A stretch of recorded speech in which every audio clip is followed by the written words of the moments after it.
तो इजाज़त है, बात शुरू करूं? जी भाई।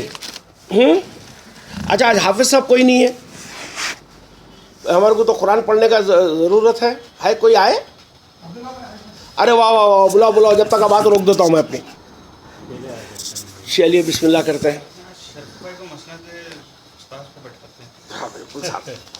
औज़ बिल्लाहि मिनश शैतानिर रजीम, बिस्मिल्लाहिर रहमानिर रहीम, व सल्लल्लाहु अला नबील करीम।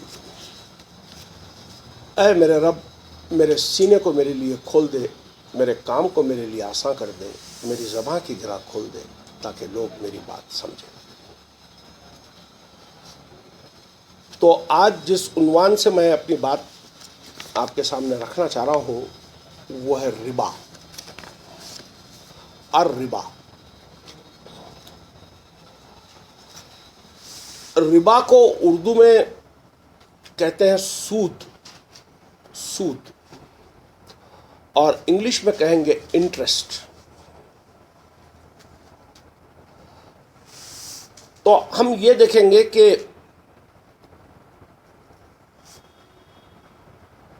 ये आमतौर से माशरे में समझा जाता है, रिबा के माने सूद और इंटरेस्ट के, बैज जिसको कहते हैं। तो मेरी कोशिश ये होगी कि आपके सामने मैं कुरान से कुछ आयतें बताऊं और कुरान किसको रिबा कह रहा है उसको इस्टेब्लिश करूं। अस्सलाम वालेकुम। तो इससे पहले कि मैं उसकी वजाहत करूं, कुछ मैं अल्फाज आपको अरबी के जो उर्दू में भी आते हैं और उर्दू रीडर उनके मफहूम को उर्दू के एतबार से समझता है, जबकि अरबी में उसका मफहूम डिफरेंट होता है, स्लाइटली डिफरेंट होता है, बाज़ मरतबा बहुत ज़्यादा डिफरेंट होता है। तो उनकी मैं थोड़ी सी वजाहत आपको दे दूं पहले। जैसे मिसाल के तौर पे लफ्ज़ है अर्रिबा, यानी ख़ास रिबा है कोई है। रिबा, रिबा के माने है बढ़ोतरी, बढ़ोतरी, इंक्रीज होना, इंक्रीज होना, किसी चीज़ में कोई चीज़ बढ़ जाना, उसको कहेंगे बढ़ोतरी। रिबा के मीन्स बढ़ोतरी है। दूसरा लफ्ज़ जो है सूद है। सूद, उर्दू में सूद इंटरेस्ट को कहते हैं, लेकिन ये भी लफ्ज़ अरबी है। सूद कहते हैं दरअसल काले को, ब्लैक सूद। इसीलिए हजर अस्वद कहते हैं हम लोग, बहुत ज़्यादा काला पत्थर। हजर अस्वद मीन्स बहुत ज़्यादा काला पत्थर। तो एक और अरबी का लफ्ज़ है जिसको हम लोग कहेंगे अलबई। अलबई, अस्सलाम वालेकुम। अलबई से मुराद होगी द डील, डील जिसको हम लोग कहते हैं डील, जिसको उर्दू में कहेंगे सौदा। सौदा, भाई सौदा पक्का हो गया। फिर एक लफ्ज़ है उसी बई से बनाया बयाना। जब डील कंफर्म हो जाती है तो दोनों आदमी उसके ऊपर अपनी सिग्नेचर्स करते हैं, एक एग्रीमेंट बनाते हैं, एक डॉक्यूमेंटेशन होती है, उसकी गवाह ठहराते हैं उसके ऊपर। वो जो होगा वो कहलाएगा सौदा। दूसरा एक लफ्ज़ है हमारे पास, वो भी अरबी का लफ्ज़ है, उर्दू में भी आता है, जिसको हम कहेंगे तिजारत।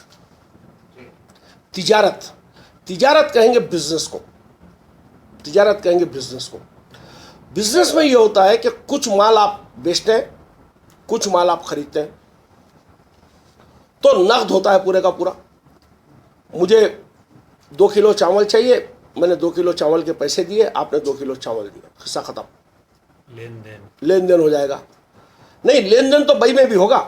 हाँ, ये तो तिजारत में ही होगा कि नकद हाथों हाथ, जिसकी कोई डॉक्यूमेंटेशन नहीं बनेगी, उसी वक्त खत्म हो जाएगा। तीसरी चीज़ है ट्रेड, बोलते हैं अंग्रेजी में, पता नहीं तिजारत को ट्रेड से जोड़ा जाएगा, बिजनेस से जोड़ा जाएगा, नहीं मालूम तो मुझे। ट्रेड में भी यही होता है, उधार का भी सौदा होता है, नकद का भी सौदा होता है, उसमें सारी चीज़ें आ जाती है। तो अब हम ये देख रहे हैं कि जो ये अल्फाज आए हुए हैं, फिर एक लफ्ज़ होता है हमारे पास में जिसको हम लोग कहते हैं सदका। सदका, अरबी में सदका कहते हैं चैरिटी को, अरबी में सदका कहते हैं चैरिटी को। लेकिन उर्दू में सदक़े के माने क्या है? कोई बला आ जाए तो उस बला को दूर करने के लिए कुछ निकाल देना, जिसको हम लोग कहते हैं उतारा, गंदी ज़बान में, देहाती ज़बान के अंदर उसको बोलते हैं भाई इसका कुछ सदका निकाल दो, काला बकरा ला के काट दो, काली मुर्गी काट दो, कुछ अनाज दे दो, सदका, यानी हम उसको उतारे के तौर पे इस्तेमाल कर रहे हैं। लेकिन अरबी में सदका के माने होंगे चैरिटी के, चैरिटी, जिसको हम लोग उर्दू में कहते हैं खैरात। चैरिटी के मीनिंग होंगे खैरात के। अरबी का सदका रियल उर्दू के अंदर खैरात कहलाएगी, लेकिन उर्दू का सदका काला बकरा और मुर्गी कहलाएगी। बात क्लियर है साहब? हाँ, तो अब इसी तरीके से हम देख रहे हैं, तो ऐसे कई अल्फाज है, जैसे एक लफ्ज़ है मुनाफा। मुनाफा, मुनाफा अरबी का लफ्ज़ है, लेकिन ये लफ्ज़ हमारे पास उर्दू में भी आ गया है। उर्दू में मुनाफे के माने हम लोग लेते हैं प्रॉफिट के, फायदे के, फायदा। मुनाफे का मफहूम लेते हैं हम लोग फायदा, यानी प्रॉफिट। लेकिन अरबी में मुनाफा कहेंगे एडवांटेज को, फायदे को नहीं कहेंगे, एडवांटेज को। कोई चीज में अगर आपको एडवांटेज मिले, कोई काम कर रहा है, कोई बात कर रहा है, स्पोर्ट्स के अंदर होता है, देखिए ही टेबल टेनिस जब खेलते हैं हम लोग, तो वो दोनों 20-20 पे आ जाते हैं, तो कहते हैं कि भाई अभी एडवांटेज पॉइंट, यानी फिर 2 पॉइंट बनाना है, तो कोई अगर सामने वाला अगर 1 बनाया हुआ है तो उसको बोलते हैं एडवांटेज 1, फिर एडवांटेज 0, फिर एडवांटेज 2। जब एक के 2 एडवांटेज आ जाएंगे, जब वो जीत जाएगा तो उसको कहेंगे, यानी जिसको हम लोग मुनाफा कह रहे हैं, उर्दू में आप उसको कह रहे हैं फायदा, अरबी में उसको कहेंगे एडवांटेज। तो ये कुछ बुनियादी बातें हैं जो उर्दू अरबी से जब उर्दू में अल्फाज आते हैं तो इस किस्म की उसमें तब्दीलियाँ आ जाती है। तो आम तौर से उर्दू रीडर जब कुरान के ऊपर तदब्बुर करता है तो वो जो मफहूम जो उसके उर्दू में लिए हुए हैं ज़हन में, उसी के तहत में वो जो है कुरान की आयत को ट्रांसलेट करके समझता है कि मैं ये लफ्ज़ का ये मीनिंग ही है, तो वहाँ गलती हो जाती है काफ़ी। जैसे हज के बारे में कहा गया कि भाई जब तुम हज के लिए आओ, जब तुमको अरफात हो जाए, ये हो जाए, तो तुम जो है इसके अंदर अपना मुनाफा ढूंढो।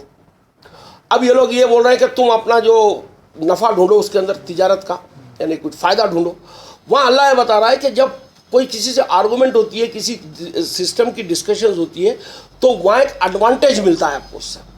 वो एडवांटेज ये मिलता है कि नॉलेज की विजडम आती है, जो हम नहीं जानते थे उस सिस्टम को जान लेते हैं। तो ये कुछ बातें थी इसको लेके।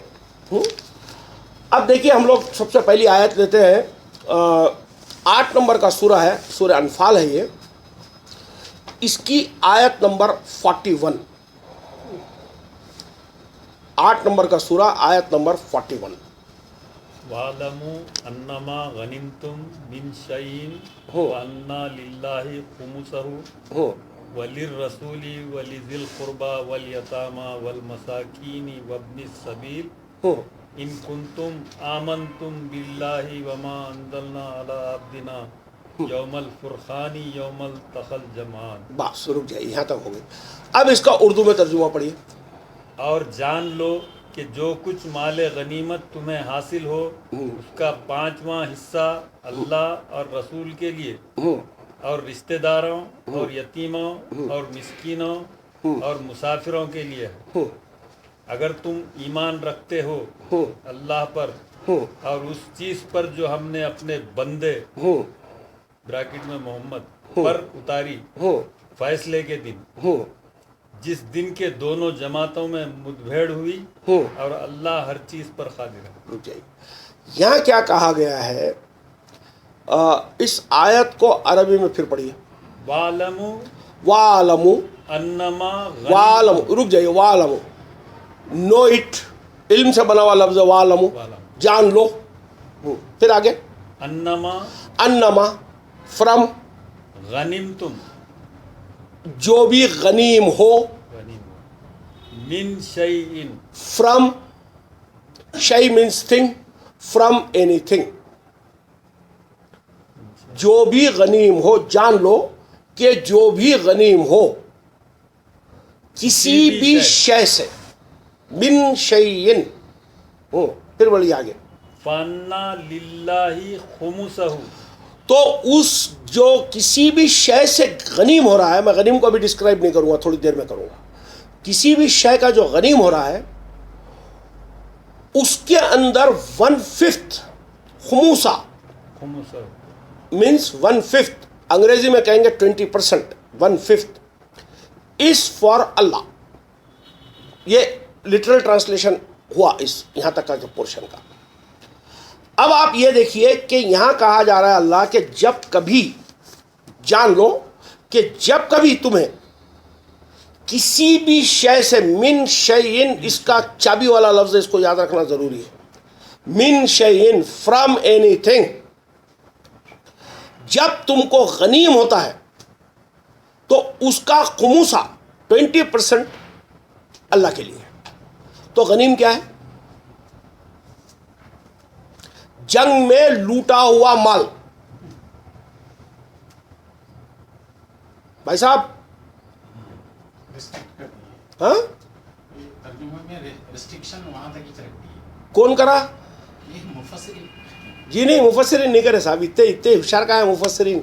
ये मस्जिद ज़रार के तारों का करें हैं बैठ के, हाँ, बड़े बड़े जो इमाम है ना इनके, वो करें हैं तर्जुमा। ये मुफस्सिर कहाँ करेगा? वो तो बोला बाला होता है, वो तो कॉपी कैट होता है, जो पहले वाले करे उसी की नकल मारता है। भैया यहाँ ना तो वार का लफ्ज है, ना तो लूट का लफ्ज है, ना तो किसी चीज का लफ्ज है। यहां पर सादा एक लफ्ज है गनीम। मिन शयइन, फ्रॉम एनीथिंग। अब यह समझ लीजिए, गनीम कहते हैं दरअसल, जो अरबी का गनीम है उसको एग्जैक्टली इंग्लिश के अंदर कहेंगे गेन, GAIN, गेन। तीन चीजें होती है हमारे को, एक होती है इनकम, एक होता है प्रॉफिट, और एक होता है गेन। खुदा या ना तो इनकम की बात कर रहा है, ना तो प्रॉफिट की बात कर रहा है, या खुदा सिर्फ गेन की बात कर रहा है। ये बहुत अहम है, इसको याद रखना, वरना सारी खिचड़ी बन जाएगी पूरे सिस्टम के अंदर जाके, अगर ये बात नहीं याद रखेंगे। अब इसका डेफिनेशन ये है कि गेन और प्रॉफिट में क्या डिफरेंस है, कोई मुझे समझा यहां पर? You have to understand what is the difference between the gain and the profit. Profit from business. Hmm. Business. Hmm. Then you get something unexpected. One of the meaning. Income जो होगी ना, वो आप अपनी सर्विसेज देते हैं, अपनी मेहनत करते हैं, तो वहां से आपको आमदनी होती है। जब कोई बिजनेस करते हैं तो 2 लाख रुपए का माल ला के रखे, 10 लाख रुपए का माल दुकान में ला के रखे, 12 घंटे दुकान के अंदर बैठे हुए हैं, 100 रुपए की चीज़ 140 रुपए में बेच रहे हैं, आदमी रखे हुए, इलेक्ट्रिसिटी का बिल भर रहा है, म्यूनसिपल का टैक्स भर रहा है, वो सब माइनस प्लस करते हुए आपको 10% का प्रॉफिट हुआ उसके अंदर। That is called profit. कोई आदमी जॉब कर रहा है तो उसको प्रॉफिट नहीं हो रहा है, उसको इनकम हो रही है। गेन कब होगा? गेन का जो डेफिनेशन मैं देता हूं, बहुत सोचने के बाद, मुझे काफी टाइम लगा गेन के डेफिनेशन को डिसाइड करने में। A coincidental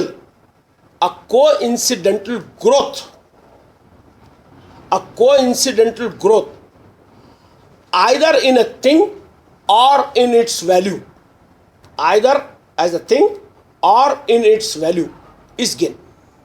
Coincidental growth. अभी यूसुफ भाई से मैं 10 साल के बाद में मिल रहा हूँ, हबीब भाई को देख के बोलेंगे, अरे हबीब भाई आप बहुत प्रॉफिट हो गया आपको, बोल के तो नहीं बोलते। अगर मैं मोटा हो गया तो बोलते हबीब भाई वेट गेन कर लिया आपने गेन कर लिया weight. So gain is a coincidental growth either in a thing or in it's value. इसकी मिसाल कैसी है? एक दुकान लगाए अपन, उसके अंदर कपड़ा लाके बेच रहे हैं, रोजाना जो कपड़ा बेच रहे उससे प्रॉफिट हो रहा। जिस दिन दुकान को बंद कर देंगे अपन बोलेंगे दुकान बेच देने का है मेरे, तो दुकान की जो पगड़ी आई, जो उसकी गुडविल आई, जो आपका जो बैनर लगा हुआ है चलते हुए बिजनेस का, जो आपने पैसा लिया, जो उसमें फर्नीचर जब आप ला के रोजवुड का लगाए थे जो 3000 रुपए का था, आज उसकी वैल्यू 3 लाख रुपये हो गई, वो जब बेच रहे वो गेन कहलाएगा। वहाँ ठहर के जो एक्टिविटी करके जो कमा रहे वो प्रॉफिट कहलाएगा। सही जमीन खरीदी आपने, 1000 रुपये गज से खरीदी थी, 10 साल के बाद में उसको 10,000 रुपये गज से बेच दिया आपने, तो 9,000 रुपये क्या हुआ? ये कैसा हुआ? Coincidental increment into the thing or in it's value हो गई, तो वो आपको गेन हुआ। अल्लाह उस गेन में से आपसे 20% मांग रहा है। ये किसी भी शय से हो सकता है, फ्रॉम एनीथिंग। बकरियां पाल के रखे, बच्चे हो गए, खूब रेवड़ बढ़ गया, वो गेन है आपका। आम का बगीचा लगाया हुआ खूब 100 एकड़ 50 एकड़ पे, क्या कर रहे हैं आप? जाके पकड़ के खींच रहे हैं आम के झाड़ को, आम अपनी जगह पे लग रहा है। जो मेहनत मजदूरी के पैसे लगाए हुए, जो मेंटेनेंस के पैसे लगाए हुए, जो तुम्हारा रऊस है वो माइनस कर दो, बाकी का क्या आया? गेन आया। 20% अल्लाह को दे दो। नहीं, विरासत में भी तो वही है ना, बड़ों से अगर कुछ विरासत कहीं भी मिल रहा है आपको, कुछ भी, आपको जो गेन आएगा उसका 20% अल्लाह को दे देने का है। अल्लाह ये 20% इसलिए ले रहा है, ये 20% इसलिए ले रहा है और ये दिला रहा है अपने बंदे को, रसूल को नहीं दिला रहा है, बंदे को दिला रहा है। आयत में लफ्ज़ बंदा है, ब्रैकेट में मोहम्मद करते हैं। अरे वहाँ बेचारे मोहम्मद रसूलुल्लाह ही नहीं, क्यों ला रहे हैं आप उनको ज़बरदस्ती वहाँ पर? आयत जब नहीं करी तो क्यों ला रहे भाई आप? अल्लाह दिला रहा है बंदे को, रसूल का लफ्ज़ है ना? रसूल का लफ्ज़ नहीं है। बंदा मद में रसूल शामिल है, जो हिस्सा मिलेगा वो रसूल को शामिल रहेगा उसके अंदर रसूल, लेकिन जो दिला रहा है वो बंदे को दिला रहा है। हमने नाजिल किया बंदे पे, अब्दू को लफ्ज आ रहा है उसके अंदर, पढ़िए आप अरबी में, अब्दिना इन कुंतुम आमंतुम बिल्लाहि वमा अंजलना अला अब्दिना यौमल फुरकान मिन शैइन फअन्ना मिन शैइन लिल्लाहि खम्सुहु फइन्ना लिल्लाहि हाँ, 500 आ गया भाई, 1/5 आ गया। वलिल रसूल है। हाँ, तो ये इसमें जो हिस्सा जो आ रहा है उसके अंदर रसूल एक हिस्सेदार है, हाँ वही रसूल हिस्सेदार है, लेकिन ये हिस्सा देगा कौन? रसूल को। ये दिलाया जा रहा बंदे को, नॉट के रसूल को। भाई साहब यहाँ दिलाया जा रहा बंदे को, अब्दू को दिलाया जा रहा है। आया ना भाई, अब का लफ्ज है ना भाई। वमा अंजलना अला अब्दिना यौमल फुरकानी यौमल तखल जमान। अंजल्ला के माने नाजिल करना है, डालना है, और उसके बाद में जो है टू गिव भी है एक मीनिंग उसके, यानी किसी तक का पहुंचाना है वहां तक का उसको। वो तो वहाँ से वो इन कुंतुम आमंतुम बिल्लाहि उस ताल्लुक से आ रहा वो अब्दी ये खम्सुहु लिरसूलिही वलीज़िल कुर्बा। भाई साहब जो खमसो आएगा वो अल्लाह का होगा, रसूल का होगा, अल्लाह और रसूल, अल्लाह और रसूल का होगा। ये अल्लाह रसूल एक मद है, एक सिस्टम की तहत में बात हो रही है। अल्लाह रसूल कौन होंगे वो मैं आगे बताऊंगा आपको। जैसा बजटरी प्रोविजन के जैसे बराबरी वो उसके मत बना दी गई उसके अंदर, बिल्कुल वो में आने के बाद एक्सपेंडिचर बिल्कुल। कैसा होता वो दीन की तबलीग दावत और वो जिमरा बन रहा, 8 जिमरों में का एक जिमरा है वो, हाँ 8 जिमरों में का एक जिमरा है। और ये जो फंड्स दिलाया जा रहा है 20% खुमूसा जो दिलाया जा रहा है, वो दिलाया जा रहा है बंदे को, बंदे को दिलाया जा रहा है साहब, रसूल को नहीं दिलाया जा रहा। वही जो कैटेगरी है वो 8 में 8 के अंदर अल्लाह रसूल एक है, नंबर 1। उसके बाद यतामा है, उसके बाद मिस्कीन है, उसके बाद जो फलाना है फी सबील, वो सबील है, इब्ने सबील है। तो यहाँ 6 कैटेगरी है, 2 कैटेगरी आगे आ जाएगी, आगे क्या है। तो हमें इस तरीके से मिला के टोटल जो जिमरे बनते हैं 20% के डिस्ट्रीब्यूशन के, वो 8 बनते हैं। यहाँ 6 है, 8 नहीं है, यहाँ सिर्फ 6 है। आगे की आयतों के अंदर 2 और वजाहतें आएगी उसके अंदर से, और मसाकिन का लफ्ज़ आगे की आयत के अंदर आता है। हाँ, तो भाई साहब यहाँ पर अभी तक क्या बात हुई कि अल्लाह ने दिलाया, यानी जिस शय से तुमको गेन हो जाए उसमें का 20% तुम निकाल देना, वो अल्लाह और अल्लाह के रसूल का होगा। हाँ, और उसके अंदर से ये जिमरे बताए गए हैं, उन जिमरों के अंदर वो बंदा इसको तकसीम करेगा, बंदा तकसीम करेगा, राइट। उसके बाद में क्या हो रहा है, आगे पढ़िए बाप। अगर तुम ईमान रखते हो हाँ, अल्लाह पर ठीक। और उस चीज़ पर जो हमने अपने बंदे पर उतारी, ठीक, फैसले के दिन, फैसले के दिन, यौमुल फुरकान, जिस दिन के दोनों जमातों में मुठभेड़ हुई। भाई साहब यौम कहते हैं दिन को, फुरकान किसको कहते हैं? डिफरेंट को। जो फ़र्क कर दे, जो क्रिटेरिया बन जाए। दो फ़र्क यानी यहाँ पर जो बताया, जिस दिन फुरकान हो यानी दो यानी अलग अलग, फुरकान के माने होंगे डिवाइडेड, जो अलग अलग सेपरेटेड है। सेपरेट सही, ये सेपरेट्स क्या है, आगे पढ़िए। दोनों जमातों में मुठभेड़। जमात है, काहे की कौन सी जमात है यार, वहाँ पर कोई जमात का लफ्ज़ नहीं है, कुछ नहीं है, फौज का लफ्ज़ नहीं है। अलादीना यौमल फुरखानी यौमल तखल जमान। यानी यहाँ पर यह बताया गया है जिस दिन यौम, जिस दिन टू डिफरेंट फुरखान मिलेंगे, यानी जिस दिन दो फुरकान जमा किए जाएंगे। जमाअन का लफ्ज़ है, ये अरबी के उस्ताद नहीं है कोई भी, आज जमाअन का जो लफ्ज़ आया डुएल है, यानी दो मिलने की बात हो रही है यहाँ पर। यानी ये बंदे को जो मिलेगा जिस दिन two different will meet together, ये तर्जुमा हो रहा है इसका, when two different meet together. अब सारे मुतरजिम गौते खाए हुए इसके अंदर। अब यहां पर क्या तर्जुमा किए, जिस दिन दो फौजें भिड़ी, जमातों में मुठभेड़ हुई। जिस दिन जमातों में मुठभेड़। कौन सी जमात का लफ्ज़ है वहां पर, कौन सी फौज का लफ्ज़ है वहां पर, कौन सी मुठभेड़ का लफ्ज़ है आयत में? कुछ भी नहीं। जिस दिन दो फर्क मिले, सिर्फ इतना कहा गया आयत के अंदर। अब आप ये ढूंढ नहीं पा रहे कि दूसरा फर्क किधर है। एक फर्क तो यहाँ पर 20% का मिल गया, अब इसमें आके कौन सा दूसरा मिलेगा आपको मिल नहीं रहा है। आप फौज बना दिए उसको, फौज बना दिया कि जंगे बदर की कहानी सुना दी साहब। जंगे बदर की फैब्रिकेटेड स्टोरी यहां से आती है आपकी, वो एक झूठी जंग है, झूठी जंग, कोई ऐसी जंग नहीं है, यकीन मानिए मेरी बात का, कोई ऐसी जंग नहीं है। बदर का लफ्ज आया है आयत में एक जगह पे आगे, उसको बना दिए मैदान। ये होशियार है, बहुत होशियार लोग है ये, कोई आप ये मत समझिए कोई छोटे चालबाज है। जो लफ्ज सिंगल टाइम आता है ना, सिंगल टाइम, उसको लोग बना देते हैं मुकाम। बदर एक ही मरतबा है, बना दिए मुकाम। अरफात एक ही मरतबा है, बना दिए मैदान उसको। मक्का एक ही मरतबा है, बना दिए सिटी उसको। ऐसा सफ़ा एक ही मरतबा है, बना दिए गली उसको। नो नहीं, खुदा लोकेशंस की बात नहीं कर रहा है यहाँ। खैर वो मौजू नहीं है मेरा अभी। यहाँ सादी बात ये बताई जा रही है कि जो बंदे को दिलाया जा रहा है वो 20% गनीम दिलाया जा रहा है, उसमें से वो 8 ज़िमरों को बांटेगा। और एक फ़र्क है जो अभी इसके साथ में मिला नहीं है, यौम फुरकान नहीं हुआ है अभी उसको, दूसरा फ़र्क आके मिलके उसके साथ में जमा होना है। यह फ़र्क कहाँ है, इसको ढूंढेंगे हम लोग। आइए आयत नंबर, सूरा नंबर 58, आयत नंबर 12।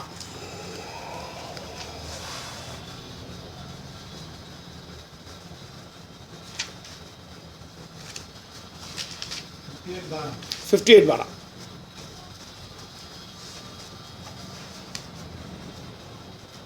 या अय्युहल्लज़ीना आमनू इज़ा नाजयतुमुर रसूला फ़क़द्दिमू बैना यदै नजवाकुम सदक़ा। अरबी उर्दू में पढ़िए। ऐ ईमान वालो, जब तुम रसूल से ज़्यादा राजदाराना बात करो तो अपनी राजदाराना बात से पहले कुछ सदका दो। ठीक। अब ये रसूल से राजदाराना बात कैसे होती है, रसूल से कंसल्ट कैसे होता है, उसका सदका कैसे दिया जाता है, वो अगर आप लोग चाहते हैं तो मैं भी डिस्कस करूँ, यानी तो उस मौजू को मैं बाजू रखते हुए सिंपल इतना बात बता रहा हूँ। सेकंड मत जो आ रही है बाहर निकल कर, वो ये आ रही है कि रसूल से आप जब भी कंसल्ट करेंगे, ये कंसल्टेशन कैसे होती है मैं भी नहीं ले रहा हूँ।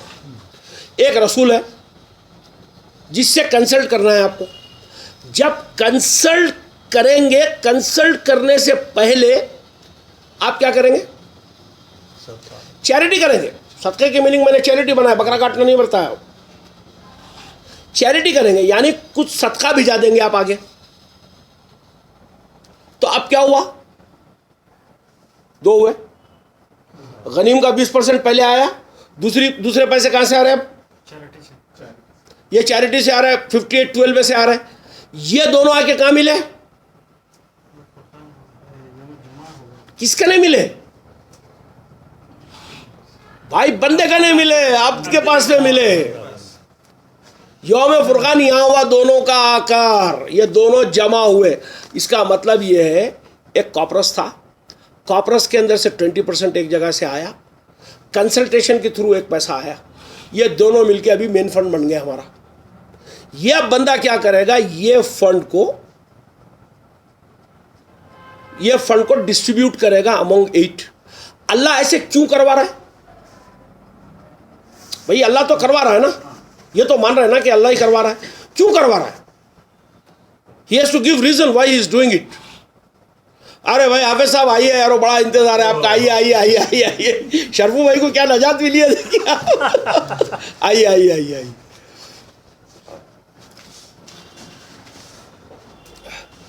भाई जब से हम हाफिज के इंतजार में थे, और पता नहीं आजकल हीरो बन गए सब हाफिज, क्या किया जाए समझ में नहीं आ रहा मेरे को।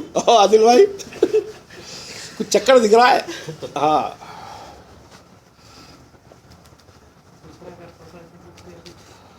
तो भाई साहब आप देखिए कि एक गनीम 20% का बंदे के पास आ गया, दूसरा जो है रसूल की कंसल्टेशन के फी आ गई, ये दोनों आके मिल गए, ये यौम फुरकान हो गया, जमा हो गए, जमा होने के दिन जमा हो गए। अब ये बंदा क्या कर रहा है, इसको डिस्ट्रीब्यूट करेगा। ये क्यों लिया जा रहा 20%, और ये सदका क्यों लिया जा रहा? सदका किस में से लिया जा रहा है और गनीम किस में से लिया जा रहा है?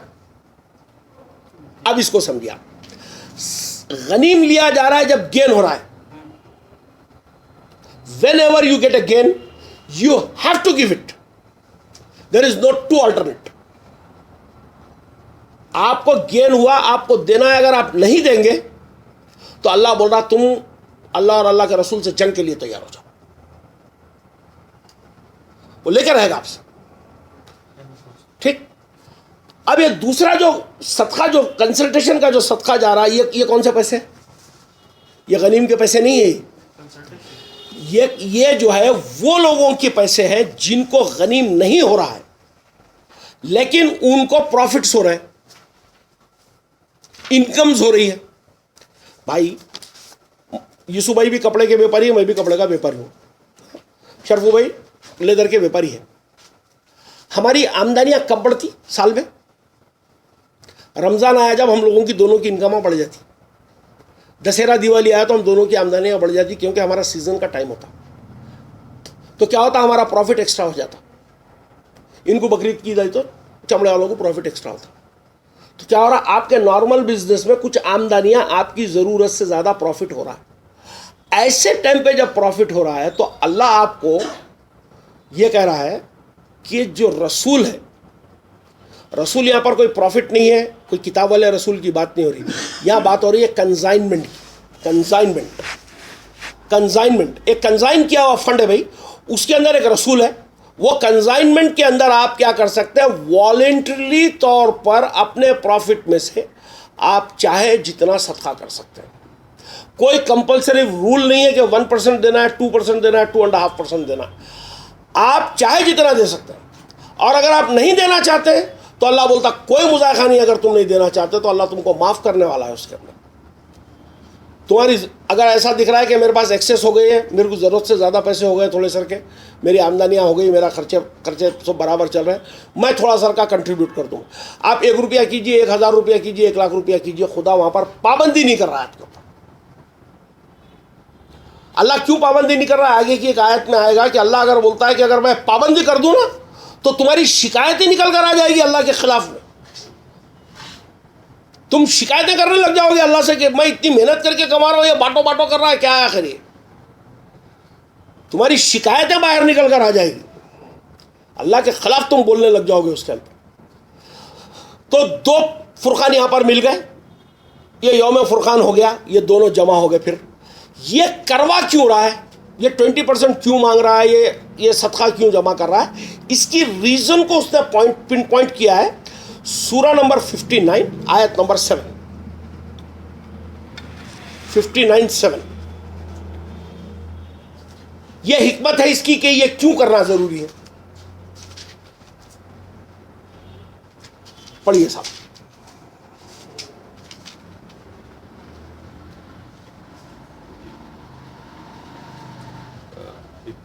59:7 ना? हाँ 59, हाँ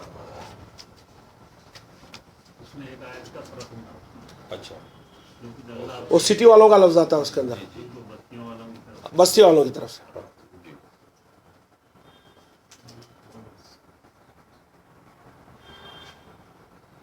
नहीं मिली? हाँ, मिल गई।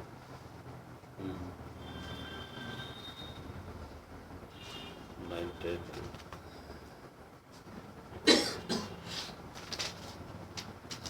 लेट हो जाएगा हाजी साहब, जल्दी जल्दी कीजिए। 59 तो मिल गया है। हाँ 10 है हाँ, इससे पहले 58 आ जाएगा ये।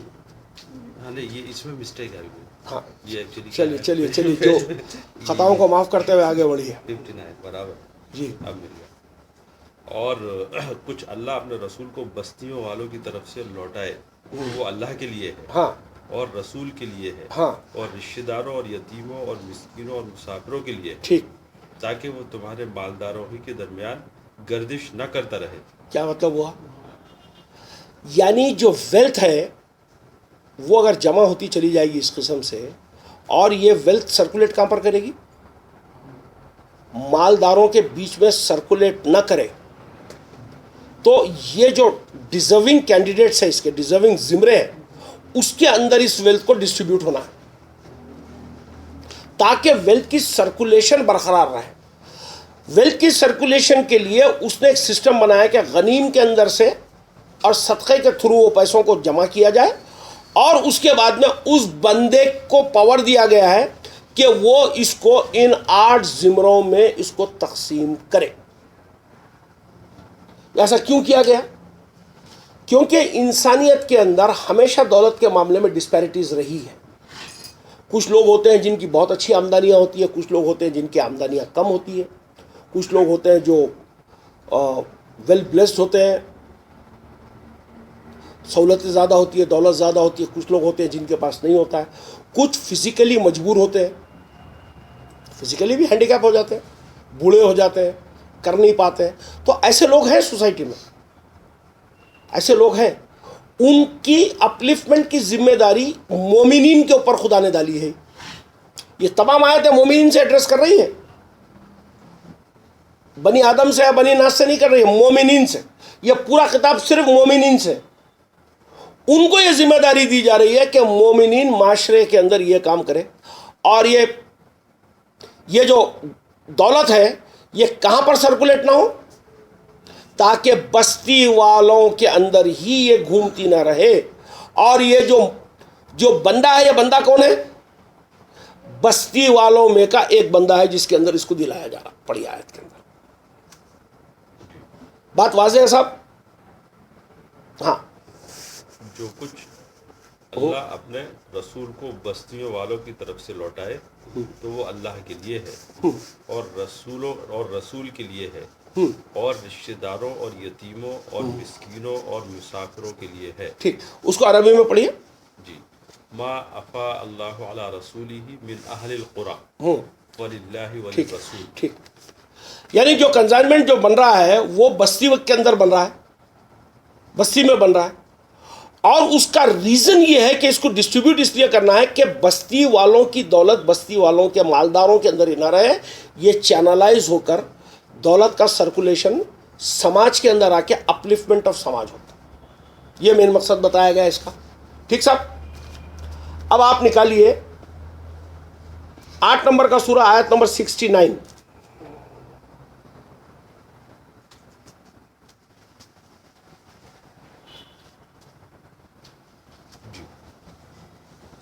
खाओ पियो, जी जी ईट फ्रॉम द गेन गनीम। जी। बस जो माल तुमने लिया है इसको खाओ, तुम्हारे लिए हलाल और पाक है, और अल्लाह से डरो, बेशक अल्लाह बख्शने वाला मेहरबान है। अरबी में पढ़िए। फ़कुलू मिम्मा गनिमतुम, फ़कुलू मिम्मा गनिमतुम, कुलू खाओ, किसमें से? जो गनीम तुमको हुआ उसमें से तुम खाओ। कौन सा खाओ? हलालन तय्यबा। हलालन तय्यबा। तो अब गनीम के अंदर एक हराम भी तय्यब आ रही है और एक हलाल भी आ रही है। तो बहुत इंपॉर्टेंट है, इस आयत को आप मार्क करके रखिए। आप अल्लाह ये कह रहा है जो गनीम में तुम्हारे लिए हलाल है तुम वो खाओ, और जो गनीम का जो हराम है उसको तुम मत खाओ। गनीम का हराम क्या है? 20%। गनीम का हलाल क्या है? 80% है। यहाँ जो तुम्हारे लिए माल का खाना खुदा जायज़ करार दे रहा है, गनीम का 80% तुम्हारा है, तुम इसको खाओ। 20% तुम्हारे लिए हलाल नहीं है, उस हलाल को छोड़ दो। भाई ये गनीम हुआ ना, मैं एक सादी बात कर रहा हूँ साहब, एक प्लॉट बेचा, मैं प्लॉट बेचा, 1000 रुपये में लिया था, 10,000 रुपये में बेचा, 9,000 रुपये का गेन हुआ। इसमें से अब हराम की कमाई कौन सी है मेरी, ये बताओ ना गनीम में मेरे भाई। आम का बगीचा लगाया भाई 100 एकड़ में, मैं 25 एकड़ के अंदर, मेरे को आम निकले तो गेन हुआ मेरे को। अब इसमें से हलाल कौन सा और हराम कौन सा है मेरा गेन बता सकते हैं आप? ऐसा कुछ नहीं होता, पूरा हलाल है। उसमें अल्लाह की हुर्मत जो है वो 20% की है, 20% हराम है तुम्हारे लिए, वो आपको बाहर निकाल देने का है। 80% जो बच गया वो तुम्हारे लिए हलाल और तैयब है, जिसके अंदर से अल्लाह ताला बोल रहा है कि तुम खाओ, देयर इज नो प्रॉब्लम। वाज़ेह साहब बात? चलिए ठीक। अब देखिए भाई साहब, आप निकालिए सूरह आले इमरान की 130 नंबर की आयत।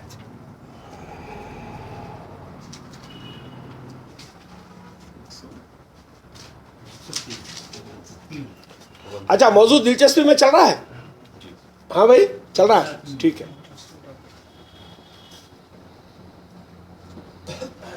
आले इमरान 130।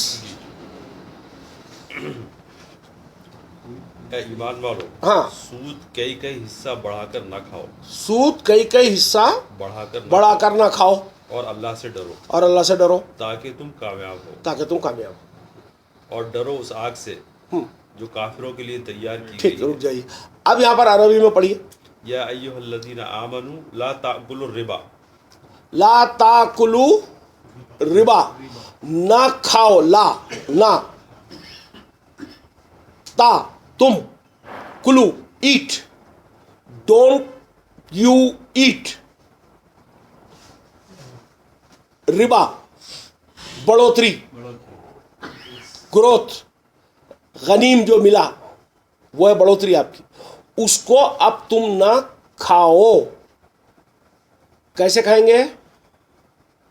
2-2 गुना 4-4 गुना बड़ा करना खाओ बोल रहा अल्लाह उसके अंदर। क्या बोल रहा है सब? पढ़िए। अज़आफ़ुम मुज़ाअफ़ा, हाँ, उसमें इजाफे कर करके ना खाओ। तो अब ये इजाफा कहाँ होगा? गनीम होने के बाद उसको नहीं देना आपको। हाँ, अब ये क्या हो रहा है मैं आपको बताता हूं। आपको एक शय में से गेन हो गया, ये मोमिनीन से बात हो रही है। पहली बात, एक मोमिन था, उसको 100 रुपए का गेन हुआ, उसके लिए हलाल तैयब था 80, उसमें से हराम था 20। बहुत दाढ़ी वाला मोमिन है भाई, लंबी चौड़ी दाढ़ी है उसके अंदर, वो 2.5% निकाल दिया ज़कात की। 17.5 उसके पास ही है अभी। अब मेरे जैसा बकील है तो वो भी नहीं निकाला, वो 20 का 20 मेरे का नहीं है, ठीक। अब ये 20 को मैं क्या करा? रीइन्वेस्ट कर दिया। तो फिर क्या हुआ? फिर उसमें प्रॉफिट हुई। वो जो प्रॉफिट हुआ मैं उसके अंदर से फिर मेरे को 20 निकालने का था, यानी मेरा तो 80 था, यानी मैं 100 रुपये लगाया भाई, 100 रुपये आए थे, 100 रुपये लगा दिया मैं, उसमें से 20 नहीं निकाला, तो 80% का तो प्रॉफिट मेरा है, 20 तो रिबा का था जो मैं लगा दिया, जो मैं खा रहा हूं यहां पर बैठ के। तो वो 20 में भी तो ग्रोथ हुई ना, वो 20 भी तो कमाई ना पैसे। तो ये क्या हुआ? दुगना तिगना चौथा कर कर आप क्या खा रहे हैं? रिबा खाते जा रहे हैं आप अपनी। जो कंज्यूम कर रहे हैं, जो इंक्रीज हुआ था आप करने से, जिसमें से 20% आपको रिलीज करने का था, वो नहीं करे हुए आप, उसके अंदर से खा रहे हैं। तो अल्लाह बोलता है ये जो कर रहे हैं, ये रिबा 2-2 3-3 गुना लेते हैं, क्या कर रहे हैं साहब? पेट में आग भर रहे हैं? नहीं, इसमें पेट में आग नहीं भर रहा है। पढ़िए आप आगे। और डरो उस आग से जो काफिरों के लिए तैयार की गई। ठीक, अब आप निकालिए आई साहब सूरह बकर की 278। साहब यहाँ तक बात वाज़ेह है? हाँ, 278 निकालिए।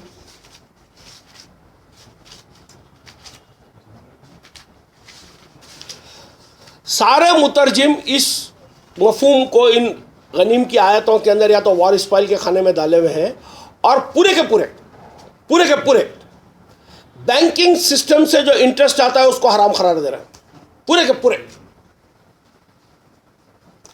आप देखिए, मैं थोड़ी वजाहत और वापस पिछली बातों में अंदर एक वजाहत भूल गया, मैं उसको करूंगा। गनीम के अंदर आपको तो इंक्रीज हो गया। बई में क्या होता है? बई किसको कहेंगे? सौदा, डील। तो आप बैंक के साथ में क्या करते हैं? आप डील करते हैं। बैंक में जाएंगे, आप बोलेंगे कि साहब मुझे अकाउंट खोलना है, तो बोलेगा ठीक है साहब, आप अकाउंट का ये फॉर्म फिल कीजिए, ये सिग्नेचर्स कीजिए, ये फोटोग्राफ्स लाइए, गारंटर्स लाइए, आपका अकाउंट खुलेगा।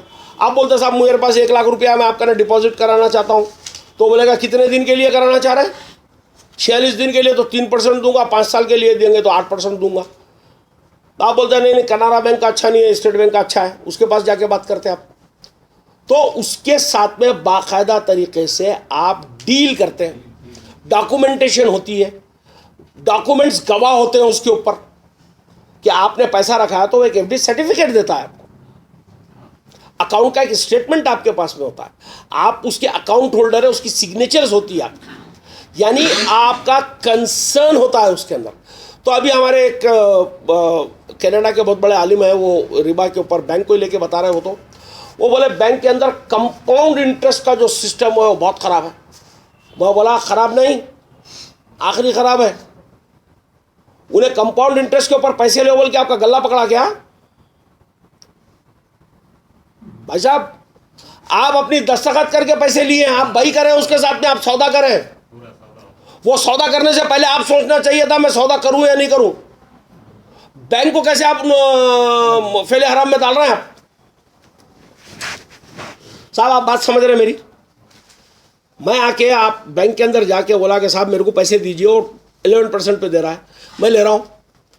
एक साहूकार के पास जा रहा हूं मैं, बोलता कि साहब 24% 36% के ऊपर मैं कंपाउंडिंग पे दूंगा आपको, मत लीजिए आप उससे, अपनी चीज बेच दीजिए। मगर आपने लिया ना, तो लिया तो क्या हुआ?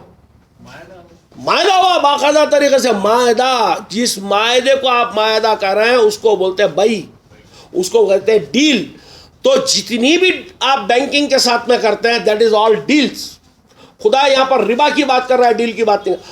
और एक बात मैं बताता हूँ, मॉडर्न बैंकिंग आके साली 150-200 साल हुए, 150-200 साल हुए। 1500 साल पहले उसके अगेंस्ट के अंदर बात शुरू हो गई यहाँ पर। ये बात है। फिर तो भैया अगर वो बोलते हैं कि साहब वो तो बहुत बड़ा बड़ा के सूद लेते हैं, लोगों का माल ऐसा हो जाता, तो लोगों का माल वैसा नहीं हो रहा है। आप अपना कंसर्न दे रहे हैं उसको, आप उसके ऊपर सर्टिफिकेट पे साइन कर रहे हैं उसके, तो मत कीजिए, आप मत लीजिए। मैं आपसे ये नहीं कह रहा हूं कि आप बैंकिंग करो, मैं ये कह रहा हूं कि खुदा ने बैंकिंग सिस्टम को जायज़ करार दिया है। और एक बड़ी खास बात यह है कि वहां पर दोनों लफ्ज जो आ रहे हैं, अर रिबा और अल बई, खास बढ़ोती, खास डील, अल बई एक कोई मखसूस डील है जिसके बारे में बात हो रही। आज इंटरेस्ट से कनेक्टेड के अंदर जो हराम जो करार दिया जा रहा है, किस इंस्टीट्यूशन को टारगेट बनाया गया इसके लिए? पूरे बैंकिंग सिस्टम को टारगेट बना के उसके खिलाफ में इस्लामिक बैंकिंग मनाई जा रही है, जो नॉनसेंस स्टॉक है जिसके अंदर कोई लेना देना नहीं। खुदा ने उस सिस्टम को जायज़ करार दिया, आप उसको हराम करार दे रहे हैं। खुदा ने यहां पर बोला कि तुम गनीम बांटो, वो बांट नहीं रहे आप, वो बांट नहीं रहे साहब, वो दबा के बैठे हुए आप। वो 20% का 2.5% कर दिया, कहां से मिला आपको 2.5%? चलिए मुझे कुरान की कोई एक आयत बता दीजिए जिसमें अल्लाह ने हुक्म किया कि 2.5% हमारे को ज़कात देनी है। हाजी साहब जी, सूरह बकर 278। ऐ ईमान वालो अल्लाह से डरो और जो सूद बाकी रह गया है उसको छोड़ दो अगर तुम मोमिन हो। अगर तुम ऐसा नहीं करते तो अल्लाह और उसके रसूल की तरफ से लड़ाई के लिए खबरदार हो जाओ। फिर पढ़िए इसको वापस। ए ईमान वालो अल्लाह से डरो और जो सूद बाकी रह गया है उसको छोड़ दो अगर तुम मोमिन हो। ठीक अगर तुम ऐसा नहीं करते ठीक तो अल्लाह और उसके रसूल की तरफ से ठीक। लड़ाई के लिए खबरदार हो जाओ। अब यहाँ पर क्या बात कही जा रही है? वापस आयत एड्रेस कर रही है मोमिनीन से। मोमिनीन से कहा जा रहा है, ऐ मोमिनीन, जो सूद अब आना बाकी है तुम्हारा। यानी मतलब यह है कि यह आयत उतरने से पहले इस्लाम में या उस माशरे में सूदी कारोबार जायज़ था मुसलमानों के लिए। आयत एड्रेस मुसलमानों से कर रहे हैं, भाई साहब मोमिनीन, जो सूद तुम्हारा अभी बाकी है तुम उस सूद को छोड़ दो बोला जा रहा है। तो क्या मतलब निकाला गया इसके अंदर से मालूम है आपको? तमाम मुतरजिम, जो सूद पे पैसा दिया हुआ था, दिए हुए कौन थे? मोमिनीन थे। उनको उसका सूद आना था। यह आयत आके क्या करी? उस सूद को लेने को हराम करार दे रही है अब यहां पर।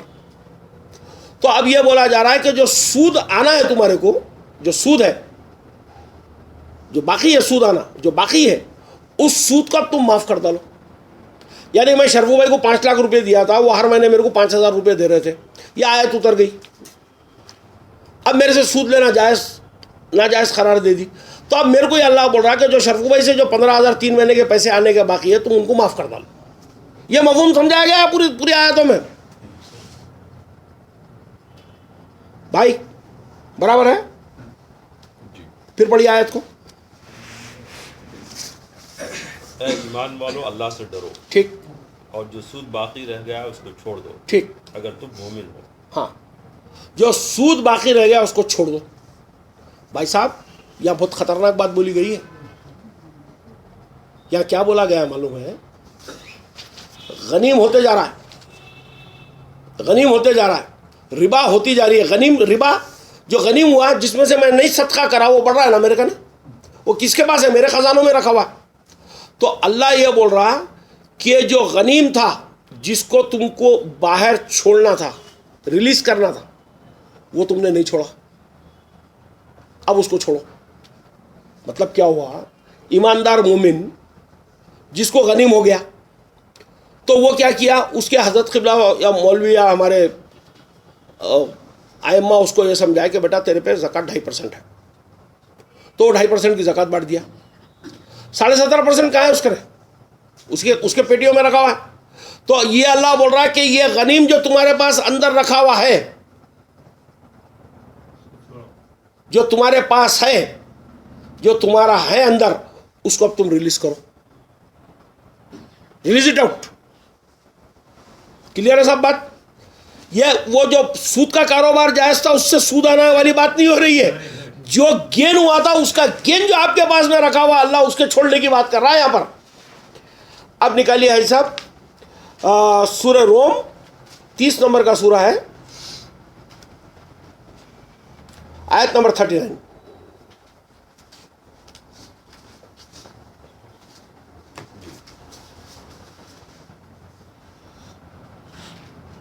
और जो सूद तुम देते हो ताकि लोगों के माल में शामिल होकर वो बढ़ जाए, तो अल्लाह के नज़दीक वो नहीं बढ़ता। और जो ज़कात तुम दोगे अल्लाह की रज़ा हासिल करने के लिए, तो यही लोग हैं जो अल्लाह के यहाँ अपने माल को बढ़ाने वाले हैं। ठीक, इसको अरबी में पढ़िए। वमा आतैतुम मिर रिबल लियरबु फी अमवालिन नास, वमा आतैतुम मिर रिबल लियरबु, वो आप एक एक वर्ड करके पढ़िए। वमा आतैतुम मिर रिबा, व्हाट यू गिव, लियरबुआ, रिबा, लियरबु, यरबु के क्या माने आएंगे भाई? यरबु के क्या माने आएंगे? हाँ, रिबा, रिबा, रिबा, हाँ। पढ़िए, फिर पढ़िए। लियरबुआ, हाँ, रिबा आ गया, फिर लियरबुआ। हाँ, ये आयत में 3 मरतबा रिबा का लफ्ज आया है, और 1 मरतबा भाई इसका रिबा का मफहूम आप सूद नहीं कर सकते, बढ़ोतरी करना पड़ेगा आपको। पढ़िए वापस आयत। रिबा फी अमवालिन नास, हाँ, जी, जो रिबा, जो बढ़ोतरी लोगों की थी, जो सूद लोगों का था, यह तर्जुमा हो नहीं सकता भाई। जो पैसे जो आए थे, जो इंक्रीमेंट हुआ था, वो किसका था? लोगों का। लोगों के लिए था। तो अब इसका मुतरजिम क्या तर्जुमा कर रहा, पढ़िए। जी। और जो सूद तुम देते हो ताकि लोगों के माल में शामिल होकर वो बढ़ जाए। हाँ, अब जो सूद तुम देते हो, पहले रिबा को सूद लिया मुतरजिम ने, दूसरे रिबा को बढ़ोतरी लेना, जो तुम सूद देते हो वो सूद हो जाए, लेना चाहिए था उसको। वह भी रिबा का लफ्ज है भाई। हाँ, फिर क्या होता आगे? तो अल्लाह के नज़दीक वो नहीं बढ़ता। नहीं बढ़ता के लिए क्या है? फिर वही है, वो अल्लाह के नजदीक सूद नहीं होता। फला यरबु इंदल्लाह। तो भैया यहां पर अगर आप सूद ले रहे हैं रिबा के मफहूम को, तो जस्टिफाइड नहीं। जो सूद है वो तुम्हारा सूद नहीं होता और अल्लाह के नजदीक सूद नहीं होता। ये कोई ट्रांसलेशन के अंदर कोई मीनिंग ही नहीं। अल्लाह यहां पर ये कह रहा है कि जो गेन तुमको हुआ था, जिसके अंदर बढ़ोतरी हुई थी, क्या हुआ उसके अंदर? तुम लोगों के लिए थी, वो तुम लोगों को देना था तुमको, वो तुमने नहीं दिया। तो ये माल अल्लाह के नज़दीक नहीं बढ़ रहा है, क्योंकि जो 20% गनीम है वो किसका है? वो अल्लाह का है। वो अल्लाह के खाने तक का पहुंचा नहीं है, वो तुम्हारे जेबों के अंदर हो रहा हुआ है, वो अल्लाह के पास इंक्रीज नहीं हो रहा है, बोल रहा अल्लाह इसके अंदर। अब बात समझे साहब? अब निकालिए 280 सूरह बकर 280।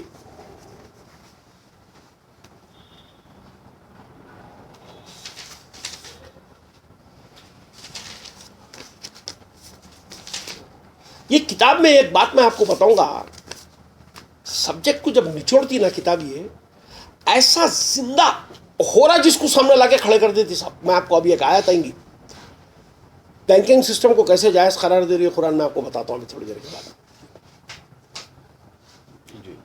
पढ़िए साहब। वक़ालू लन तमस्सना इल्ला अय्यामन मअदूदा कुल अत्तखज़्तुम इंदल्लाहि अहदन फलन युखलिफल्लाहु। 280 है साहब। जी हाँ, बकर 280। हाँ, सूरह बकर 280। अच्छा, मैं खाली 80 पढ़ रहा था। नहीं, सूरह बकर।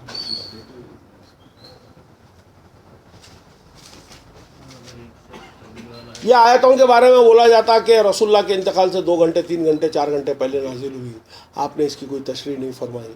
हज़रत उमर आके हर चीज़ रिबा से जो जुड़ी हुई है, बैंक में नौकरी करना, बैंक में काम करना, बैंक में पैसे रखाना, बैंक की लेन देन करना, उसके डॉक्यूमेंट पर साइन करना, सब हराम है हमारे पास। लिखना भी हराम, लिखना हराम, दलील देना हराम, गवाही देना हराम। बैंक के अंदर जाना जायज़ है नहीं जायज़ है, वो फतवा पूछ लेना है खुद। यार भैया तू तो जहन्नुम में चले जाएगा अगर ऐसा रहा तो। बिल्कुल, तेरा तो बहुत ही बुरा हाल होने वाला है उसका, तो देख ले तू। समझ रहा ना? तो वो एक बेचारा एक साहब बच्चा, इतना इंटेलिजेंट बच्चा, वो सिविल सर्विसेज के कुछ वो करा और बैंकिंग के अंदर वो फर्स्ट क्लास आ गया। उसके बाद में उसको 3 बैंक्स में डाला, तीनों बैंक से या दोनों बैंक से कुछ जॉब की अपॉइंटमेंट है, तो उसको कोई साहब चाबी भर दिया कि हराम है। वो मेरे कहने आया तो बोला कौन? बोले तुम्हारे को तो अजीज़िया मस्जिद वाले। बोले तो बोला काम करो, तुम अजीज़िया मस्जिद में जाओ, जाके उनसे ये हलाम हराम कुछ भी ना को पूछो, खाली इतना पूछो तुम्हारा बैंक अकाउंट किधर है बोल के पूछो खाली।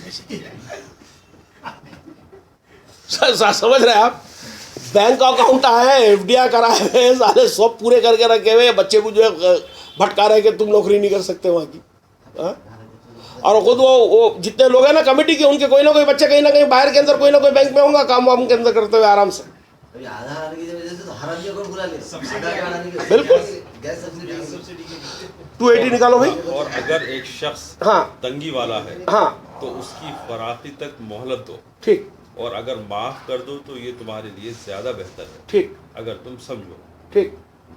और आगे पढ़िए। और उस दिन से डरो जिस दिन तुम अल्लाह की तरफ लौटाए जाओगे, ठीक फिर हर शख्स को उसका किया हुआ पूरा पूरा मिल जाएगा, ठीक। और उन पर जुल्म ना होगा। नहीं नहीं, ऊपर से ऊपर से होगा, ऐ ईमान वालो, हाँ। अल्लाह से डरो, अल्लाह से डरो। और जो सूद बाकी रह गया है हाँ। उसको छोड़ दो। जो रिबा अब तुम्हारे पास है, अंदर है तुम्हारे खजानों में रखा हुआ है, उसको छोड़ो बोल रहा, बाहर अब रिलीज करो बोल रहा, रिलीज इट आउट। हाँ, फिर आगे पढ़िए। अगर तुम ऐसा नहीं करते हाँ। तो अल्लाह और उसके रसूल की तरफ से लड़ाई के लिए खबरदार हो जाओ। ठीक। और अगर तुम नहीं, ये तो 278 पढ़ रहे हैं आप, जी नीचे 280 पढ़िए आप। 280। और अगर एक शख्स तंगी वाला है, हाँ तो उसकी फराखी तक मोहलत दो, हाँ और अगर माफ कर दो हाँ। तो ये तुम्हारे लिए ज्यादा बेहतर। अल्लाह यहाँ पर क्या बोल रहा है? ये फेल कोई बंदे से नहीं कहा जा रहा, अल्लाह खुद कर रहा है। अल्लाह ये बोल रहा है कि जो तुम्हारे पास में माल जमा हो गया, माल जमा हो गया साहब, माल क्या शक्ल में है? माल सोने की शक्ल में, कैश की शक्ल में तो है नहीं ना, प्रॉपर्टियों की शक्ल में। तो ये माल को रिलीज करने के लिए टाइम की मोहलत चाहिए, एकाएक तो होगा नहीं। तो अल्लाह यहां पर बोल रहा है कि उसको मोहलत दो। क्या अब क्या करें? जैसा मेरे पास में हो गया, मैं खुद इसका एक विक्टिम हूं कि मेरे को कई कैपिटल गेन्स हुए, वापस री इन्वेस्टेड इन द प्रॉपर्टीज है, तो वो प्रॉपर्टियों में भी बढ़ गए, तो उसका 20% मेरे को देना चाहिए था। कुछ तो हम लोग कैपिटल गेन टैक्स भर दिए, वो माइनस हो जाएगा। जो नहीं भरे उसका, वो माल तो मेरे पास में है साहब। तो जो माल मैं खा गया वो एक बात अलग है। अब जो माल मेरे पास अभी भी रखा हुआ है, तो ऐसा तो है नहीं कि मैं आज का ऑर्डर आया तो मैं आज के 1 घंटे के अंदर निकाल के दे सकता हूं। तो अल्लाह वहां पर मोहलत दे रहा है आपको, दे के ये बोल रहा है कि जो माल तुम्हारे पास में भी कब्जे के अंदर रखा हुआ है, इसकी प्लानिंग करके टाइम लो, इसके लिए कोई प्रॉब्लम नहीं, लेकिन तुम ये नियत रखो कि मेरे को इसको रिलीज करके खत्म कर देने का। अब बात समझ गए साहब? हाँ। अब देखिए साहब, अब सूरह बकरा की 276 पढ़िए।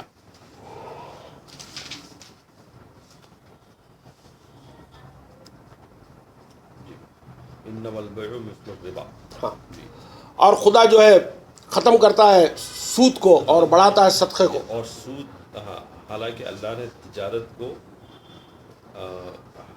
ये इसलिए है कि उन्होंने कहा कि तिजारत करना भी वैसा ही है जैसे सूद लेना।